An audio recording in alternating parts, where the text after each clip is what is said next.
Beberapa waktu terakhir, nama YouTuber Ria Ricis terus menjadi pembicaraan. Gempuran sindiran tidak hanya datang dari masyarakat, tetapi juga dari public figure. Setelah sebelumnya disentil artis Bunga Zainal, kini anak Presiden Joko Widodo, Kaisang Pangarep ikut angkat bicara. Sebelumnya diberitakan artis Bunga Zainal curhat soal sosok yang sombong dan bersikap tak sopan kepadanya. Bunga Zainal mengaku jika ia sempat bertemu seorang YouTuber sombong yang tidak membalas senyumannya di sebuah acara.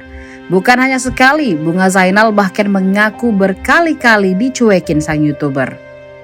Meski tak menyebut nama dan sosok YouTuber tersebut, cerita Bunga Zainal tampaknya langsung membuat netizen menebak-nebak.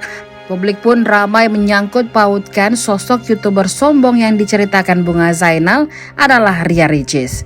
Jika Bunga Zainal tak mau menyebut nama, lain halnya dengan Kaisang Pangarep yang justru terus terang memberikan kritik.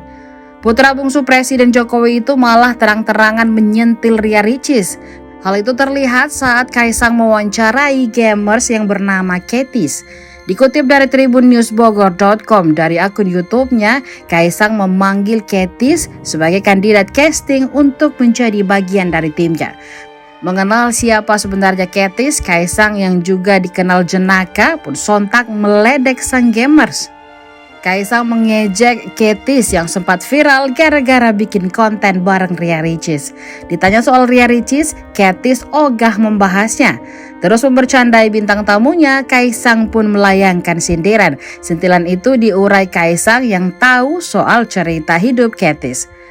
Siapa sangka ternyata Kaisang Pangarep tahu tentang aksi Ricis yang terus membahas permasalahan yang tidak ingin Ketis bahas saat membuat konten. Hal itulah yang akhirnya membuat Ketis menangis di vlog Ricis. Untuk diketahui, Ria Ricis sempat dihujat Satu Indonesia saat videonya bareng Ketis viral di media sosial. Ricis dikritik karena mempertanyakan soal keluarga kepada Ketis. Padahal gadis bernama asli Catherine Alicia itu merasa tak nyaman ditanya soal keluarga hingga terus mengalihkan pembicaraan. Hanya saja Ricis tetap memaksa Ketis untuk menjawabnya. Hal tersebut lantas membuat netizen kesal hingga melayangkan protes di kolom komentar vlognya. Banyak yang menyebut Ria Ricis tak bisa berempati hingga suka mengadu nasib.